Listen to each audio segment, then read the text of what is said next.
قرآن کریم کی اکثر صورتوں کا آغاز اسی طرح کے تمہیدی جملوں کے ساتھ کیا جاتا ہے، جس میں بتانے کا مقصد یہ ہوتا ہے کہ یہ کلام، یہ بات، یہ کہاں سے آ رہی ہے اور کس طرف آ رہی ہے۔ جیسے ہم ذرا پیچھے جائیں تو ہمیں ریڈیو پر یہ بات سننے کو ملا کرتی تھی کہ ہم فلاں اسٹیشن سے بات کر رہے ہیں۔ ایسے ہی اللہ سبحانہ و تعالیٰ کا کلام کچھ ایسا ہے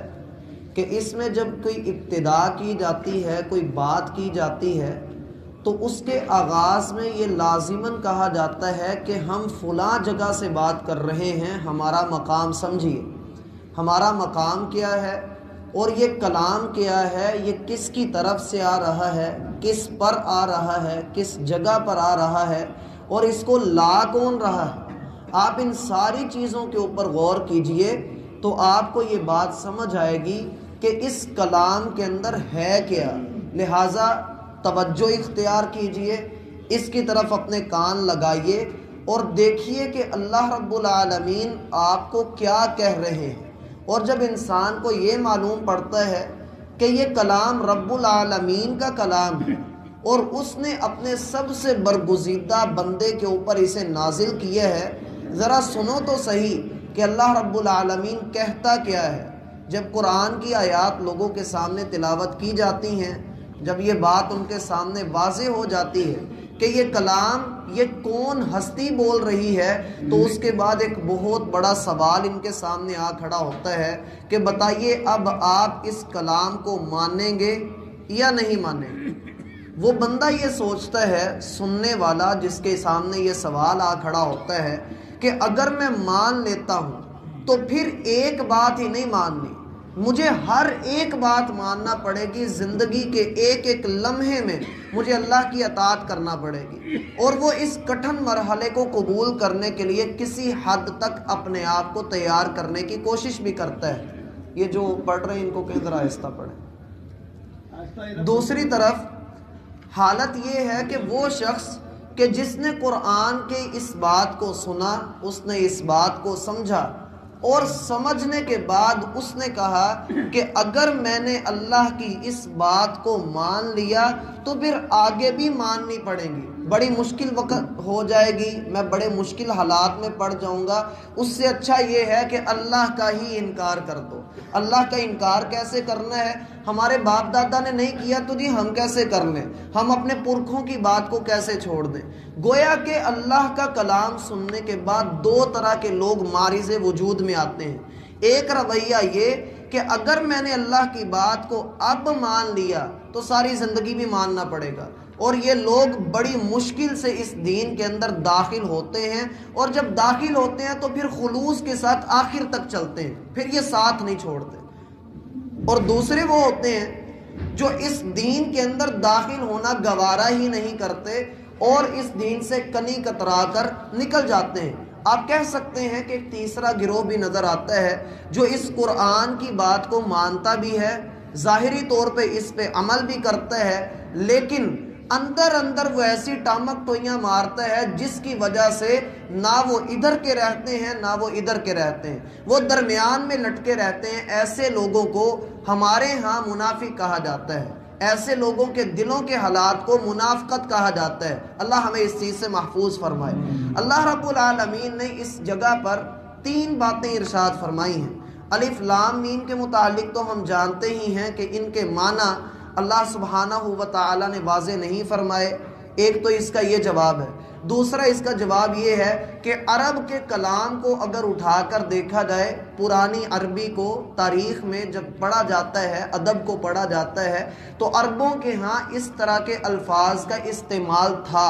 اس لیے اللہ رب العالمین نے ان کے کلام کے حساب سے ان کو یہ بات بتا دی، ان کے اوپر اس طرح کے الفاظ اتار دیے۔ تو صحابہ کرام میں سے یا مشرکین میں سے کبھی کسی نے یہ اعتراض نہیں کیا تھا کہ الف لام میم کا مطلب کیا ہے، کاف ہا یا عین صاد کا مطلب کیا ہے، کبھی کسی نے نہیں پوچھا تھا، کیونکہ وہ جانتے تھے یہ کلام میں خوبصورتی پیدا کرنے کے لیے کلام کا ایک حصہ ہے، اور پھر یہ استعمال کیا جاتا ہے، اللہ اس کی حکمت کو بہتر جانتے ہیں۔ تو اس کے یہ دو جواب ہیں، اس کے علاوہ بھی کئی ایک جواب علماء کرام نے دیے ہیں، اکثر صحابہ کرام سے بھی کئی ایک جوابات مروی ہیں، لیکن ہم کسی ایک کے اوپر ٹھہر نہیں سکتے، ہر ایک نے اپنی سمجھ اور اپنی بوجھ کے مطابق وہ بات کر دی۔ زیادہ لوگ جو بات کرتے ہیں وہ کہتے ہیں جی الف سے مراد اللہ ہے، لام سے مراد جبریل ہے، اور میم سے مراد محمد ہے۔ ہم کہتے ہیں اگر الف لام میم ایسے ہی ہے تو پھر الم ترى کیف فعل ربک میں بھی الف لام میم کا یہی معنی لینا چاہیے، کیونکہ ادھر بھی الف لام میم ہے، ادھر بھی الف لام میم ہے۔ تو پھر کئی ایک اس کے اوپر اعتراضات کھڑے ہو جاتے ہیں، اس لیے بندے کو اللہ کے سپرد کر دینا چاہیے کہ جو بھی معاملہ ہے وہ اللہ ہی بہتر جانتے ہیں، ہمیں اس کی ٹو میں لگنے کی ضرورت نہیں ہے۔ اللہ نے کہا ہمارا اس کے اوپر ایمان ہے، اور پھر یہ ایمان بالغیب بھی تو ہے جس کو اللہ رب العالمین پہلی ہی صورت میں کہتے ہیں ذالک الکتاب لا ریب فیہ ھدی للمتقین الذین یؤمنون بالغیب۔ یہ وہ لوگ ہیں جو غیب کے اوپر ایمان لاتے ہیں۔ اگر اللہ نے اس کا معنی ہم سے غائب رکھا ہے تو ہم اس پر ایمان بھی رکھتے ہیں کہ یہ اللہ کا کلام ہے۔ اگلی بات جو اللہ رب العالمین نے کہی کہ تنزیل الکتاب، کتاب کا نازل کرنا،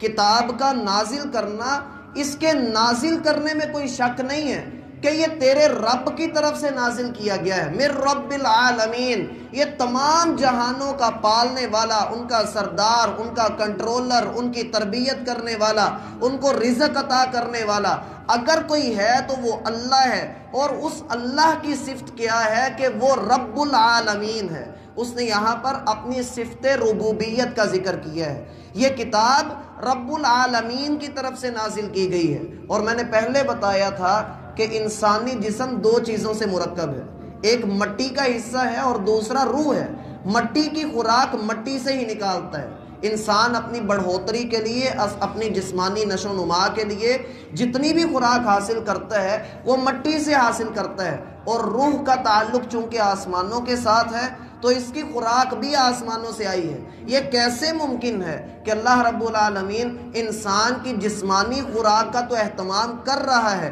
پانی نازل کر کے زمین سے طرح طرح کے پھل پھول اور فصلیں انسان کو مہیا کر رہا ہے، انسان کے رزق کا پورا ذمہ اس نے اپنے پاس رکھا ہے، تو یہ کیسے ممکن ہے جس رب نے عقل، شعور، فہم، فراست اور سارا کچھ عطا کیا، صحیح جسم اور اعضاء عطا کیے، صلاحیت اور توانائیاں عطا کی، کیا یہ ممکن ہے کہ وہ انسان میں روح ڈال دے اور روح ڈالنے کے بعد وہ روح کی ضروریات کا خیال نہ کرے؟ یہ کبھی بھی ممکن نہیں رہا۔ اس لیے اس نے رب ہونے کی اپنی صفت کا اطمینان کیا ہے، اس نے اپنی صفت کا کمال ہمیں دکھایا ہے کہ روح بھی ہم نے تمہیں عطا کی، آسمان سے عطا کی، لہٰذا اس کے عطا کرنے والے بھی ہم، اس کی بڑھوتری کے لیے، اس کی صحت کے لیے، اس کی نشو و نما کے لیے، اس کی خوراک اتارنے والے بھی ہم۔ آدم علیہ السلام سے وعدہ یہی کیا گیا تھا کہ تمہاری روحانی خوراک آسمان سے نازل کرتا رہوں گا، جو اسے استعمال کرے گا کل قیامت کے دن نہ تو غمگین ہوگا، نہ اس کے دل کے اندر کوئی ڈر ہوگا، وہ اللہ کی رحمتوں کے سائے میں۔ اور جس نے اس خوراک کو نہ لیا، جس نے اللہ کے دین کو چھوڑ دیا، پھر اس کی روح بھی گھائل ہوگی، پھر مرجھا بھی جائے گی، پھر میں دلوں کے اوپر مہریں بھی لگاؤں گا، پھر آنکھیں دیکھنے کے باوجود تسلیم نہ کر سکیں گی، کان سنیں گے لیکن دل مانیں گے نہیں۔ پھر حقیقت یہ ہوگی کہ سم بکم عمی فہم لا یعقلون، اندھے گونگے اور بہرے ہو چکے، عقلیں جواب دے چکی، فہم لا یرجعون، دین کی طرف آ نہیں سکتے۔ حالت پھر یہ ہوگی کہ ان المنافقین فی الدرک الاسفل من النار، اللہ جہنم کے آخری پندے کے اندر وہاں پر ڈالیں گے۔ اس لیے یہ تیرے رب کی طرف سے نازل کیا گیا ہے۔ پہلی بات جو سمجھ میں آتی ہے، اللہ فرماتے ہیں کہ اس کا نازل کرنا رب العالمین کی طرف سے ہے۔ تم جو محمد الرسول اللہ صلی اللہ علیہ وسلم پہ الزام لگاتے ہو کہ اس نے اپنی طرف سے کوئی بات گھڑ دی، اس نے اپنی طرف سے یہ قرآنی تعلیمات ہمیں بتائی ہیں، کوئی ایک دلیل تو لا کر دکھاؤ کہ محمد الرسول اللہ نے اپنی طرف سے یہ بات کی ہے۔ اگر یہ کر سکتا ہے تو تم بھی کر سکتے ہو۔ فَإِن لَمْ تَفْعَلُوا وَلَن تَفْعَلُوا فَأْتُوا بِسُورَةٍ مِّن مِّثْلِهِ، تم نہیں کر سکتے، نہ کبھی کر سکو گے، لے کر آؤ اس جیسی ایک صورت ہی لے کر آ جاؤ۔ محمد بھی تو تمہارے درمیان ہی رہے ہیں، اگر وہ بنا سکتے ہیں تو تم کیوں نہیں بنا سکتے؟ اسی لیے صحابہ کہتے ہیں ہم نے کفار کو چیلنج کیا تھا سورۃ الکوثر جیسی ایک سورت بنا کر دکھا دو، وہ بھی نہیں بنا سکے تھے، اور عرب اس بات کو اچھی طرح سے جان چکے تھے کہ یہ کلام حقیقتاً اللہ کا کلام ہے، اگر اس کلام کی نقل کرنا مشکل ہوتا تو عربوں کے لیے کوئی مشکل نہیں تھی، اگر اس کلام کی نقل کرنا کوئی عام بات ہوتی تو عرب اس کو بڑی آسانی سے کر لیتے، ان کے لیے تو کوئی بات مشکل تھی ہی نہ، کیونکہ ان کے ہاں ادیب بھی موجود تھے، بڑے بڑے خطیب، بڑے بڑے شاعر حضرات وہاں پر موجود تھے جو اس بات کو جانتے تھے کہ ہاں واقعتاً یہ کلام ایسا ہی کلام ہے۔ جیسے کہ عمر رضی اللہ عنہ کا واقعہ ہم سب کو معلوم ہے کہ چھپ کر قرآن سن رہے تھے اور دل میں کہہ رہے تھے کہ یہ لگتا ہے کسی شاعر کا کلام ہے، تو آیات پڑھ دی گئی ما ہوا بقول شاعر، یہ کسی شاعر کا کلام نہیں ہے، قلیلا ما تؤمنون، تم کم ایمان لاتے ہو، تو کہتے ہیں میں نے دل میں کہا یہ تو نجومی ہے، اس نے میری بات کو جان لیا، تو کہا گیا وما ہوا بقول کاہن، یہ کسی نجومی کا کلام بھی نہیں ہے، قلیلا ما تذکرون، تم نصیحت ہی تھوڑی حاصل کرتے ہو، کہا پھر یہ کس کا کلام ہے؟ اگلی آیت پڑھی گئی تنزیل من رب العالمین، یہ رب العالمین کی طرف سے نازل کیا گیا ہے۔ اگر اس کی نقل کرنا ممکن ہوتا تو کفار کر لیتے، لیکن وہ نہ کر سکے۔ اور دوسری بات یہ کہ اس بات کو یہ اچھی طرح سے جانتے تھے کہ محمد الرسول اللہ صلی اللہ علیہ وسلم وہ شخصیت ہیں جو اس نبوت کا دعویٰ کرنے سے پہلے ان کے 40 سال دیکھو تو ان کا کردار، ان کی زبان، ان کی گفتار ہر طرح سے بلند نظر آتی ہے، یہ ہم میں سب سے زیادہ راست باز بندہ ہے، اور نبوت سے پہلے ایک دن پہلے بھی اس نے کوئی ایسی بات نہیں کی جس سے یہ ظاہر ہوتا ہو کہ اس نے نبوت کا دعویٰ کرنا ہے۔ ہاں جب نبوت ملی ہے اس میں تبدیلی آ گئی، اس نے بات یہ ایسی کر دی جو ہمارے بڑوں کے خلاف تھی، تو ہاں یہ بات اور وہ بات، ہم اس بات کو تو مانتے ہیں کہ یہ سچا بندہ ہے، لیکن پھر اس بات کو کیسے مان لیں کہ یہ اللہ کا کلام ہے؟ تو اللہ رب العالمین نے چیلنج دے دیا، اگر اللہ کا کلام نہیں مانتے تو پھر لے کر آؤ اس جیسی کوئی ایک صورت ہی لے کر آ جاؤ۔ وہ اس بات کو نہ مان سکے۔ کئی ایک کافر اکٹھے ہوئے، انہوں نے اللہ کے رسول صلی اللہ علیہ وسلم کو چیلنج دیے، کوشش کی، لیکن آپ علیہ الصلاۃ والسلام اللہ کے حکم اور فضل سے ان پر غالب رہے۔ ایک شخص اللہ کے رسول کے پاس آیا اور اس نے آ کر اللہ کے رسول سے گفتگو کی، کہنے لگا دیکھو اگر تم سردار بننا چاہتے ہو تو ہم تمہیں اپنا سردار بنا لیتے ہیں، اگر پیسہ چاہیے تو سونے میں تول دیتے ہیں، اور اگر کسی لڑکی پہ دل آ گیا ہے تو کفار کی جس لڑکی پہ ہاتھ رکھو گے ہم تمہارا اس کے ساتھ نکاح کر دیں گے۔ آپ علیہ السلام نے اس سے کہا کہ بھائی تمہاری بات پوری ہو گئی؟ اس نے کہا جی ہو گئی۔ آپ علیہ السلام نے اس کے اوپر سورہ حامیم السجدہ کی پہلی 14 یا 15 آیات کی تلاوت کی، اور اس کی آخری آیت یہ تھی فَإِنْ أَعْرَضُوا فَقُلْ أَنذَرْتُكُمْ صَاعِقَةً مِثْلَ صَاعِقَةِ عَادٍ وَثَمُودَ، اگر اب بھی تم نے اس قرآن کی تعلیم کو نہ مانا تو پھر تمہارے اوپر ویسا ہی عذاب آئے گا جیسا قوم سمود اور قوم عاد کے اوپر آیا ہے۔ اور یہ جانتے تھے، قوم سمود کا علاقہ ان کے بالکل قریب تھا، قوم عاد کو بھی یہ جانتے تھے۔ جب اس نے یہ بات سنی تو تھر تھر کانپنے لگ گیا، بھاگا اپنی قوم کی طرف، جا کر کہنے لگا اللہ کی قسم میں نے بڑوں بڑوں کا کلام سنا ہے، لیکن محمد الرسول اللہ نے جو کلام پیش کیا ہے نہ وہ کسی شاعر کا کلام ہے، نہ وہ کسی نجومی کا کلام ہے، نہ وہ کسی خطیب کا کلام ہے۔ اور ہاں یاد رکھنا مکہ والو، ایک دن ایسا آئے گا کہ تم اس کے سامنے سر جھکا کر کھڑے ہوگے، یہ تمہارا سردار بن جائے گا۔ لوگ کہنے لگے تم بے وقوف ہو گئے، اس کا جادو تم پر بھی چل گیا ہے۔ کہنے لگا جو مرضی کہتے رہو، لیکن میں تمہیں خبر دے رہا ہوں کہ ایسا ہو جائے گا، اور تاریخ نے دیکھا کہ 23 سال کے بعد ایسا ہو گیا تھا۔ رسول اللہ صلی اللہ علیہ وسلم کی گواہی اللہ رب العالمین نے دی۔ دوسری بات جو اس آیت کریمہ کے اندر بتائی گئی ہے وہ یہ کہ اس کتاب کے نازل کرنے میں تو اللہ رب العالمین ہی ہیں، نازل کرنے والا اللہ ہی ہے، اس کتاب کے اللہ کی طرف سے ہونے میں کوئی شک نہیں ہے، یہ اللہ کی طرف سے آ گئی تو اس میں کوئی شک نہیں۔ اب کوئی بندہ یہ بھی اعتراض کر سکتا تھا کہ اے محمد باتیں تم اپنی طرف سے کر دیتے ہو اور منسوب اللہ کی طرف کر دیتے ہو۔ تو اللہ رب العالمین یہاں پر دو باتیں ہمیں قرآن کا سہارا لینا پڑے گا دو جگہ سے۔ پہلی تو یہ کہ اللہ رب العالمین یہاں پر یہ بات بھی فرما رہے ہیں کہ صرف اس کتاب کا نازل کرنا ہی نہیں، اس کتاب کے اندر ایک ایک حرف کا نازل کرنا بھی اللہ کی طرف سے ہے۔ تنزیل کا معنی ہوتا ہے تھوڑا تھوڑا کر کے نازل کرنا، اور یہ قرآن 23 سال کے عرصے میں تھوڑا تھوڑا کر کے اللہ رب العالمین نے نازل فرمایا ہے۔ اور اگر ایسا ہوتا کہ آپ علیہ السلام اللہ کی طرف کوئی بات منسوب کر دیتے تو پھر تو معاملہ ہی بڑا بگاڑ والا تھا۔ اس کے لیے اللہ رب العالمین قرآن میں کیا ارشاد فرماتے ہیں، اور یہ انداز جو میں آپ کو سنانے لگا ہوں، یہ انداز سننے، پڑھنے اور دیکھنے میں ایسا محسوس ہوتا ہے کہ گویا اللہ کے رسول کو بڑے سخت انداز میں مخاطب کیا گیا ہے، جبکہ ایسا نہیں ہے۔ وہ سنایا ہم سب کو جا رہا ہے، کہا اللہ کے رسول کو جا رہا ہے، لیکن سنایا ہم سب کو جا رہا ہے۔ اللہ رب العالمین فرماتے ہیں، یہ جو ابھی میں نے عمر رضی اللہ عنہ والا واقعہ آپ کو سنایا انہی آیات میں ہے، سورۃ الحاقہ کا دوسرا رکوع ہے۔ اللہ رب العالمین فرماتے ہیں تنزیل من رب العالمین،